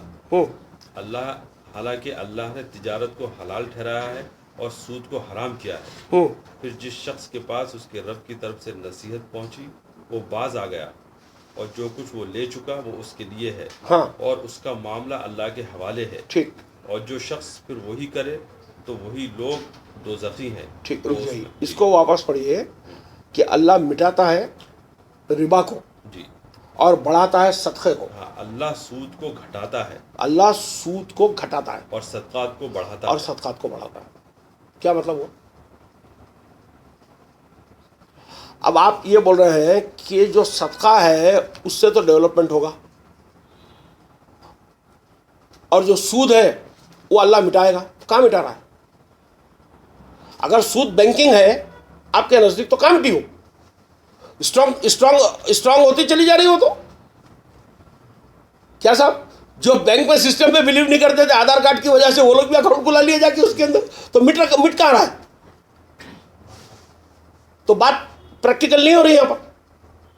अल्लाह मिटाता है सूद को। सूद कहां मिटा? सूद तो ग्रो हो रहा है। और सदक़े को बढ़ाता, कहां सदका बढ़ रहा है? बैंकिंग आज खत्म हो गई, जिसको आप बैंकिंग बोल रहे हैं ना, नहीं है ना। तो यहां अल्लाह क्या कह रहा है, आपके पास में, मालदारों के पास में जो 20% जो गेन हुआ था, ईमानदार मोमिन उसमें से 2.5% बांटे थे, 17-17.5% अभी भी उनके पास में पड़ा हुआ है। तो ये जब रिलीज करेंगे तो क्या होगा? अल्लाह क्या कर रहा है, जो बढ़ोतरी आपके पास में थी उस बढ़ोतरी को खत्म कर रहा है। जो हराम की बढ़ोतरी आपके पास रखी हुई है ना साहब, वो खत्म हो रही है। ये जब खत्म हो रही है तो बढ़ क्या रहा है? सदका जो आवामुन नास में पैसा जाने का था, वहां पर ये इसकी सर्कुलेशन इंक्रीज होगी। ये बात की गई है इसके अंदर। बारीक पॉइंट है, जरा अच्छी तरीके से लेना पड़ेगा उसको जी। अच्छा देखिए भाई साहब, अब आप निकालिए 47:36। मोहम्मद, सूरह मोहम्मद है। ये देखिए कितनी खतरनाक आयत है ये। हाँ सोचिए आप जी। दुनिया की जिंदगी तो महज एक खेल तमाशा है। दुनिया की जिंदगी तो महज बस एक खेल तमाशा है। और अगर तुम ईमान लाओ और तकवा अख्तियार करो, ठीक, तो अल्लाह तुमको तुम्हारे अज्र अता करेगा। ठीक, और वो तुम्हारे माल तुमसे न मांगेगा। ठीक, अगर वो तुमसे तुम्हारे माल तलब करे, ठीक, फिर आखिर तक तलब करता रहे, ठीक, तो तुम बुख्ल करने लगो। बखुल करने लगोगे, शिकायतें निकल के बाहर आ जाए। यानी अल्लाह क्या कह रहा है, वापस आयत ईमान वालों से, अल्लाह ईमान वालों को एड्रेस करते हुए ये कह रहा है, ये जो दुनिया है ये खेल तमाशे की जगह है। ये तुम जो लालच में आके जो नहीं दे रहे हो ना, जो अल्लाह का हिस्सा है वो नहीं जो दे रहे, तुम खत्म हो जाएंगे, तुम मर जाएंगे तो क्या साथ में लेके जाएंगे? कुछ भी नहीं रहेगा। फिर अल्लाह ये बोल रहा है कि अल्लाह जो तुम काम करते हो, आप मजदूरी कर रहे हैं, बिजनेस कर रहे हैं, ट्रेड चला रहे हैं, नौकरी कर रहे हैं, जो भी कर रहे हैं, तो क्या हो रहा है, आपको प्रॉफिट एंड इनकम्स हो रही। तो ये उजरत कौन दे रहा है? अल्लाह दे रहा है। अल्लाह अगर गनीम के अलावा इन उजरतों में से तुम्हारे से माल मांगने लग जाए, इन उजरतों के ऊपर भी जैसे पाबंदी लगाया था कि नहीं देंगे तो अल्लाह और अल्लाह के रसूल से जंग है, ऐसी पाबंदी अगर इस पर भी अगर लगा दे, और जो तुमको दे रहा है एज ए उजरत दे रहा है, तुम्हारी मेहनत का भाव है, उजरत आते हैं बदले को कहते हैं, बदला, तुमने मेहनत की थी उसके अंदर, गनीम के अंदर तुमने कुछ नहीं किया, फुकट का नफा है, फुकट का नफा, तुम्हारी कंट्रीब्यूशन कुछ भी नहीं होती है गनीम के अंदर। ये बहुत इंपॉर्टेंट बात है, याद रखिए। तो अल्लाह का देखिए क्या प्यारा सिस्टम है, जिस चीज के अंदर से आपको गनीम कर रहा है जिसमें आप कुछ भी नहीं कर रहे हैं। मैं आपको इसकी लैंड की बड़ी ब्यूटीफुल मिसाल आती है मेरे नज़दीक, गोल्ड की बड़ी ब्यूटीफुल मिसाल आती है। 10 तोला गोल्ड था साहब, 1974 में खरीदे थे, आज कितनी वैल्यू होगी इसकी? आज आप बेचने जा रहे हैं, और ये गनीम कब लगेगा? जिस दिन बेचेंगे उसी दिन लगेगा, जिस दिन बिकेगा उस दिन लगेगा, उस दिन दौलत सर्कुलेशन में आती है, उससे पहले नहीं आती। बात समझ? आपके मौलविया तो सोना जितना है उसका भी तुलवा के, उसके तुड़ा तुड़ा के ज़कात निकालते रहते हो, छोड़िए, एक अलग बात है। यहाँ अल्लाह ये कह रहा है कि जो मजदूरी मेहनत करके तुम जो पैसे कमाते हो बिजनेस में, या अपनी मेहनत से, या अपनी मजदूरी से, अल्लाह जो अजर तुमको दे रहा है, अगर खुदा उसके अंदर से तुमसे मांगने लग जाए तो तुम्हारी शिकायतें खुदा के खिलाफ निकल कर आ जाएगी। आप बताइए कि एक इंसान अगर मेहनत करता है और आके उसको बोल रहे हैं कि साहब 20% आपकी मेहनत में का दे देने का है। गनीम का अगर मैं रॉन्ग डिफाइन कर दूं, प्रॉफिट को और इनकम को भी गनीम के खाने में डाल दूं और उसी के अंदर मैं बता दूं, तो क्या नतीजा निकलेगा? आपको सैलरी हो रही 20,000 रुपये, भाई 20% गनीम में दे देने का आपको। ये इल ट्रीटमेंट ऑफ द आयत है। इसीलिए बहुत बारीकी के साथ में देखना पड़ेगा। या उजरा जिसको कहा गया वो प्रॉफिट होगा, या वो इनकम होगी जो आपको मिल रही। खुदा कह रहा है अगर वैसे दिए हुए में से अगर खुदा तुमसे तलब करने लग जाए, यकीन मानिए जितने लोग बैठे हुए हैं, वेंजेंस हो जाएगी खुदा के खिलाफ में। ये क्या है यार, मैं मेहनत कर रहा हूं, दो दो दो क्या लगा के रखा है, फौरन शिकायत आ जाएगी आपके पास। अब बात समझ रहे? इसीलिए क्या किया है, रसूल की कंसल्टेशन में जो देना है उसके अंदर वो फ्री रखा है। आपको वॉलंटरीली तौर के ऊपर आप जो देना चाह रहे हैं अपनी हैसियत को देखते हुए दे दीजिए, क्योंकि वो आपकी मेहनत मजदूरी के पैसे हैं। गनीम आपकी मेहनत मजदूरी के पैसे नहीं है साहब, हालात और खुदा ने बनाए हैं वो पैसे। वो इंक्रीमेंट खुदा की वजह से आया, को इंसिडेंटल इंक्रीज है वो, you have not done anything for it. उसके अंदर से खुदा आपसे मांग रहा है। सोचिए क्या लवली सिस्टम है यार। हाँ क्या हाजी साहब? ये माशरे में जो कारोबारी है आज भी जो 2.5% भी देने के वास्ते बहुत तकलीफ से देते वो लोग, खुशी से कोई नहीं दे रहा है। हमारे माशरे, हमारे पास तो ऐसा है, जो दे रहे ना बड़ी 2.5% भी बहुत तकलीफ से दे रहे वो लोग। शरफू भाई ये बात आप जो बोल रहे हैं ना बिल्कुल सही है। यही बात है। एक आदमी बिजनेस करता, अब बिजनेस में क्या बता रहे हैं साहब उसको, आपका जो फिक है, आप कभी फिक को पढ़ें जो ज़कात के बारे में, इतना बेहुदा डिज़ाइन है उसका, इतनी बेहुदी डिज़ाइन है। आपका ने अगर घर है उसमें ज़कात नहीं है, आपके पास में 10 करोड़ रुपए के डायमंड्स हैं उस पर ज़कात नहीं है, 2 लाख रुपए का सोना है उस पर ज़कात है। सोचिए क्यों भाई, सोना अलग क्यों हो गया, ये अलग क्यों हो गया, वो अलग क्यों हो गया। एक सादी बात समझिए कि ये लोग जो क्या करते हैं कि पैसा देके अगर पैसा ले रहे तो उसको हराम करार दे रहे हैं ना, सूद बोल रहे हैं उसको। मैं एंडोर्स नहीं कर रहा हूँ कि वो करना चाहिए किसी को, मैं कह रहा हूँ कि अल्लाह नहीं कह रहा, उसको कोई मना ही नहीं रखा। आप 10 लाख रुपए की गाड़ी खरीद के किराए पे देते साहब, उसके 10,000 रुपये महीने के आते आपको। 10 लाख रुपए कैश देके 10,000 रुपये बोलिए तो आप पैसे का किराया ले रहे हैं, गाड़ी का किराया ले रहे हैं, क्या डिफरेंस है? आप एक्सप्लेन करो मेरे को। आप वो सूद कैसे होता है? पैसे देके पैसे लेना, सूद कैसे होता है भाई? वो एतबार से तो फिर घर का किराया भी सूद में आएगा। नहीं, डेफिनेशन करेक्ट नहीं बैठ रहा है। डेफिनेशन में जस्टिफिकेशन नहीं है। डेफिनेशन में जस्टिफिकेशन यह है कि जो गनीम है वो गेन है आपका, वो होता ही है, सबको होता है जिंदगी में। जब हो रहा है जब उस टाइम पे निकाल के दे देना है। वो 20% इतना सफिशिएंट हो जाता है अगर माशरे के अंदर डिस्ट्रीब्यूशन में आ जाए, बहुत बड़ी रकम होती है, बहुत बड़ी रकम होती है। अभी मैं परसों ही हमारे एक रिश्तेदार है, उनका एक प्लॉट नंबर 33 के अंदर एक प्लॉट है, उनकी वालदा जब जुबली सोसाइटी बनी तो 14 रुपये 33 पैसे से उन्होंने ये प्लॉट लिए। 1 लाख रुपए का इसका भाव है आज। क्या करें साहब उन्होंने प्लॉट के अंदर? आप यकीन मानिए 20 साल के बाद में अमेरिका से आए, उनको ये भी नहीं मालूम है कि उनका प्लॉट किधर है। एक डॉक्यूमेंट है उनका, प्लॉट नंबर रोड नंबर निकाल के, भाई तुम्हारा प्लॉट ये है बोल के ले जाके बता, अब बेच रहे उसको। 2000 रुपए में जो लिए थे आज वो 20 करोड़ रुपए में बिक रहा। What you have done into it? जब ये हो रहा तो अल्लाह बोल रहा हो रहा ना, तुम कुछ भी नहीं करे ना, 20% दे दो ना, मेरे को पूछे तो तुम्हारे को बीमारी आ रही है। अल्लाह ये बोलता है कि जब तुम जब फसलें काटते हैं तो अल्लाह पूछता है कि मेरा किधर है, निकालो। When you harvest your crops, अल्लाह बोलता है कि मेरा हक दो मेरे को। समझ रहे साहब? तो भैया यहां पर अभी बात क्या हुई, यहां तक का ये बात हुई कि अल्लाह जो है रिबा को घटाता है। जब रिबा घटती है तो सदका बढ़ता है, वरना सदका बढ़ ही नहीं सकता। ये रिबा के पैसे निकल के सदके में जाएंगे तो सदका इंक्रीज होगा और इधर से ये बैलेंस है। हाँ ठीक है साहब। अब निकालिए हाजी साहब, ये खतरनाक आयत आ रही है सूरह बकर की 275। अब इस आयत को आज के माहौल पे कंपेयर करना, आप कितने जिंदी आयत है मैं आपको बताता हूं। देखिए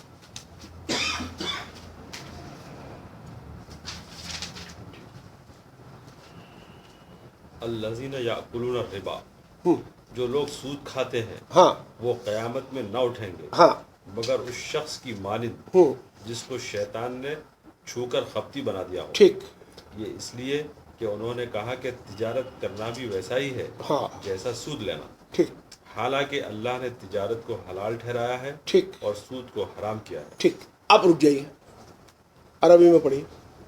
अल्लज़ीना याकुलूना रिबा, अल्लज़ीना याकुलून रिबा, जो लोग रिबा खाते हैं। ला यक़ूमूना, एक मिनट भाई, इतनी स्पीड नहीं। कौन रिबा खा रहे हैं? यहूद नसारा, बनिया मारवाड़ी, मोमिनीन खा रहे हैं। भाई साहब ये पूरी रिबा मोमिनीन खा रहे हैं। आयत मोमिनीन से बात कर रही है। जो गनीम जिसको हुआ, जिसने नहीं बांटा, 20%, 2.5% अगर दे भी दिया है, 17.5% उसके नीचे रखा हुआ है बीबी, ये माल वो खा रहा है। और खा के क्या कर रहा है वो? शैतान ने उसको क्या किया है? मस करके क्या किया? खप्ती बना दिया। खप्ती कहते हैं किसको? खप्ती कहते हैं क्रेजी को। God has made him crazy. Crazy कर दिया उसको। और वो क्या कह रहा है? फिर आगे पढ़िए जी। खपती बनने के बाद, हाँ, ये इसलिए कि उन्होंने कहा कि तिजारत करना भी वैसा ये इसलिए, ये अल्लाह नहीं कह रहा है, ये अल्लाह नहीं कह रहा है, उन्होंने कहा। किसने कहा? खाने वाले कौन थे? खपती। मोमिनीन, जिसको शैतान मस करके खप्ती बना दिया था, जो शैतान के चेले थे मोमिनीन, उसकी बात हो रही है यहां पर। जिसने 2.5% का फतवा लगाया ना, उसकी बात हो रही है ये। हाँ, क्या किया साहब? जब वो लोग ये कहते हैं कि ये तिजारत अल बई इज लाइक अल रिबा, क्या ऐसा पढ़िए वापस। जी, ये इसलिए है कि उन्होंने कहा कि तिजारत करना भी वैसा ही है। उन्होंने कहा, जी, यक़ूलु, उन्होंने कहा। क्या कहा उन्होंने? अरबी में पढ़िए। ला यक़ू इल्ला कमा यक़ूमुल लज़ी यतख़ब्बतुहु शैतानु मिनल मस, हाँ, ज़ालिका बिअन्नहुम क़ालू इन्नमल बैउ मिस्लुर रिबा। इन्नमल बैउ, अल बई जो है वो मिसाल है रिबा की। कौन कर रहा है अल बई को रिबा? यहां पर अल बई, बई नहीं, अल बई, एक डेफिनेट कोई आर्टिकल लगा हुआ है, इट मींस वन पर्टिकुलर बई को आप यहां पर पिन पॉइंट कर रहे हैं। किसको रिबा के खाने में तमाम मुस्लिम वर्ल्ड ने आज डाला हुआ है? वो कौन सी एक डील है जो डील होती है जो रिबा कहलाती है? शाबाश, बैंकिंग है। That is the only one deal which is officially it will be described as a deal, but जो खप्ती शैतान के चेले हैं वो उसको पलटा के बोलते हैं कि मिस्ले रिबा है। भाई साहब सुन लीजिए, आप लोग आए समझ रहे होंगे कि मैं रिजर्व बैंक ऑफ इंडिया की प्रमोशन करने के लिए बैठा हूं। जी नहीं, मैं आपको सिर्फ इतना बता रहा हूं, बैंकिंग करना है या नहीं करना है वो आपका मसला है। अल्लाह ने बैंकिंग को हराम नहीं करार दिया है, मैं ये बताना चाह रहा हूं इसको। और अल्लाह ये क्या कह रहा है बैंकिंग के बारे में, क्या कह रहा है? ये मिसले रिबा की बात पढ़िए। हालांकि हाँ, अल्लाह ने तिजारत को हलाल ठहराया है। हालांकि अल्लाह ने अल बई को, अल याद रखिए, अल बई को, द बैंकिंग को खुदा ने हलाल करार दिया है।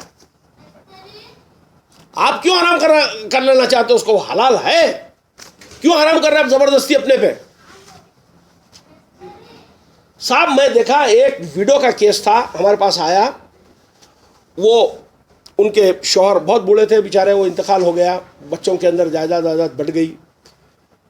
अब वो 20-25 लाख या 10 लाख रुपए कुछ उनको मिले, तो अब बोले कि भाई अब आखिर में उनको भी तो मरना ही है, थोड़ी बहुत 10-12 साल 5 साल रह के ख़त्म हो जाएंगे, तो भाई पैसों का क्या किया जाए? अलग अलग मशवरे दे रहे हैं, वो उसमें इन्वेस्ट कर दो, शेयर मार्केट में लगा दो, ये लगा दो, सब बल्कि किराए पे लगा के। बोला भाई साहब ये सब बेकार बात है। सीधा स्टेट बैंक ऑफ इंडिया में जाओ, 5 साल की एफडी करा दो, एवरी महीने रिकरिंग इंटरेस्ट जो आता, ये बड़ी बी का घर बार इसके ऊपर चलते रहता। जिस दिन उन्होंने मर गए उस दिन वो पैसों से ले लेके इनकी मैयत मौत जो भी करना है कर डालो, उसके बाद में बड़ी भी जो वसीयत इन पैसों का करना चाहते करा दो। वो तो हराम है ना, वो तो नाजायज़ है ना। क्या किए साहब मालूम है उसको? क्या किए? वो बड़ी बी के पैसे 3 कपड़े के व्यापारी हमारे मार्केट के 20-25 लाख रुपए 3 जने बांट के ले लिया। अम्मा हम तुम्हारे को इतना देते, बैंक में कितना आता, इतना आता, वो नफ़ा देते, ये देते, कुछ भी नहीं हुआ। बड़ी भी आखिर में रोड पे आ गए, लिटरली रोड पे आ गए। हमारे दूसरे दोस्त है, वो जाके मार पीट करके 2 जनों से पैसे वसूल करवा के लाके बैंक में डिपॉजिट कर रहे। तो जिस फेल को अल्लाह जायज़ करार दे रहा है, ज़बरदस्ती मुसीबतें अपने सर के ऊपर क्यों डालना चाह रहा है? उसको पूरा माशरा इससे जो है तबाह हो गया, बैकवर्ड हो गया साहब, बैकवर्ड हो गया। मैं तबाह तो नहीं कहूँगा, बैकवर्ड हो गया, बैकवर्ड हो गया इसका। आज मॉडर्न बैंकिंग नहीं जानने का रीज़न ये है कि काफ़ी, मैं बैंकिंग को कभी नहीं कह रहा हूँ कि वो सही चीज़ है। आपकी अगर ज़रूरत है, उस एंगल में अगर जाना चाहते हैं, तब खुदा ने उसके ऊपर पाबंदी नहीं रखी है, मैं ये बताना चाह रहा हूँ। अगर मुझसे कोई कहेंगे बैंक से सूद पे पैसा लीजिए, मैं बोलूँगा नहीं लेना चाहिए। खुद में जितना दम है इतना काम कर लो, ज़्यादा अच्छा है। लेकिन कुछ बाज़ मरतबा कोई हालात आ जाते हैं, अगर उसके लिए रिक्वायरमेंट अगर है तो खुदा की हुर्मतें उसके ऊपर नहीं है। मैं ये बताना चाह रहा हूँ आपको, सिर्फ मेरा पॉइंट इतना ही है। ठीक साहब, और आगे चलिए, कहाँ तक आ गए हम लोग? 275। अब देखिए 279 पढ़िए सूरह बकर की।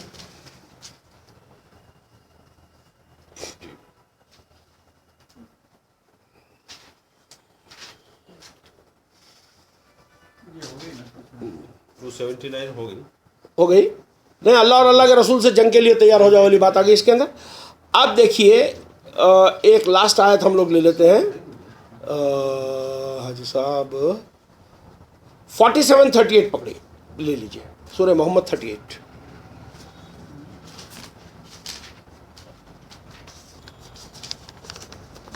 नहीं ना 38।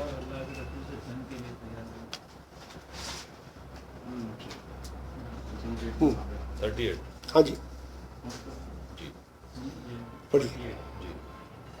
बस तुम में से कुछ लोग हैं जो बुख्ल करते हैं, हाँ। और जो शख्स बुख्ल करता है हाँ, तो वो अपने ही लिए बुख्ल करता है, हम्म, और अल्लाह बेनियाज है, तुम मोहताज हो।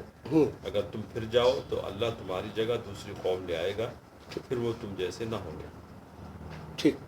यानी यहाँ पर ये अल्लाह वार्निंग दे रहा है कि अगर तुम इस सिस्टम को नहीं लेंगे, सोशल ऑर्डर्स अगर करेक्ट नहीं रखेंगे, अल्लाह के बताए हुए निज़ाम को लेकर नहीं चलेंगे, तो अल्लाह तो गनी है, वो तुम जैसे लोगों को उठा के डस्टबिन के अंदर फेंक देगा और दूसरे लोगों को ला के खड़ा कर देगा। शायद आज ही मुझे एक नज़ीर भाई एक वीडियो भेजाए हैं, वो लीबिया के गद्दाफी के बेटे का। आप ही भेजा रहे नज़ीर भाई, आप बताइए, एक उसको एसलम देने के लिए वर्ल्ड के अंदर कहीं पर भी कोई जगह नहीं मिल रही है। जो मल्टी बिलियनियर था, जो टोनी ब्लेयर और ऐसे लोगों का दोस्त था, खाना खाने के लिए खाना नहीं है, डॉक्टर अवेलेबल नहीं है उसका इलाज करने के लिए। अब बिल्कुल एक अजीब व गरीब किस्म की हालत की ज़िंदगी। 3 महीने पहले जिसके खुद की प्राइवेट हर चीज़ हुआ करती थी, 3 महीने के अंदर यह हालत हो गई कि कहीं का नहीं बचाओ। क्यों हुआ?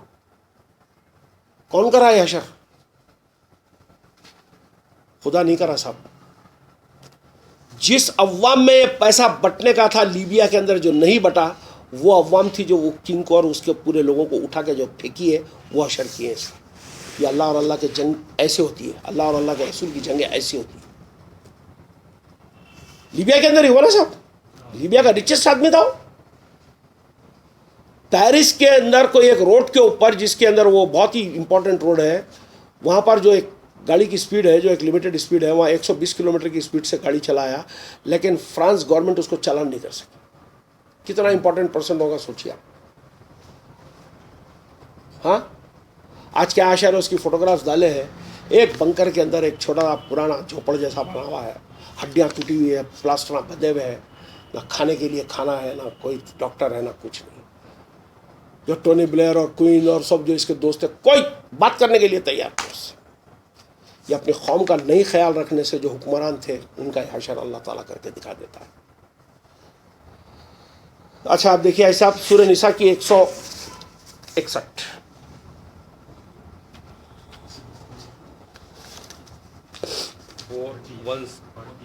161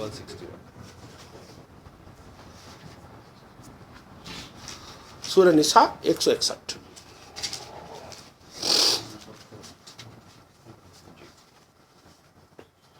जी, जिन्होंने लोगों का माल खाया और इस वजह से कि वो अल्लाह की राह से बहुत रोकते थे, और इस वजह से कि वो सूद लेते थे, हालांकि उससे उन्हें मना किया गया, और इस वजह से कि वो लोगों का माल बातिल तरीके से खाते थे, और हमने उनमें से काफिरों के लिए दर्दनाक अजाब तैयार कर रखा है। बातिल तरीके से अवामुन नास का माल कौन सा खाया जा रहा सब? सीधी सीधी बात, सीधी सीधी बात है। तो अब आप सोचिए कितना ज़बरदस्त सिस्टम है। जो चीज़ आप कुछ नहीं करने से आपको इत्तेफाकिया मिल जा रही, समझ लीजिए, खुदा उसमें से 20 मांग रहा है यार आपसे, और किसी और चीज़ में से नहीं मांग रहा है। उसमें से हमारे को देने के लिए मौत आ रही है। जो तुम मेहनत मजदूरी से कमाते हो, खुदा ने तुम्हारे ऊपर छोड़ दिया है। तुम्हारे मर्जी आए तो दो, तुम अपनी ज़रूरतों को समझते हुए अपने फैसले कर लो। बहरहाल आज कुछ यही बातें थी रिबा को लेके। मैं समझता हूँ कि अगर किसी के माइंड में क्लियरिटी नहीं है तो they can put A question. अगर कुछ समझना चाह रहे हैं तो कुछ सवाल जवाब अगर है तो मैं I am ready to face it. बताइए साहब। जी।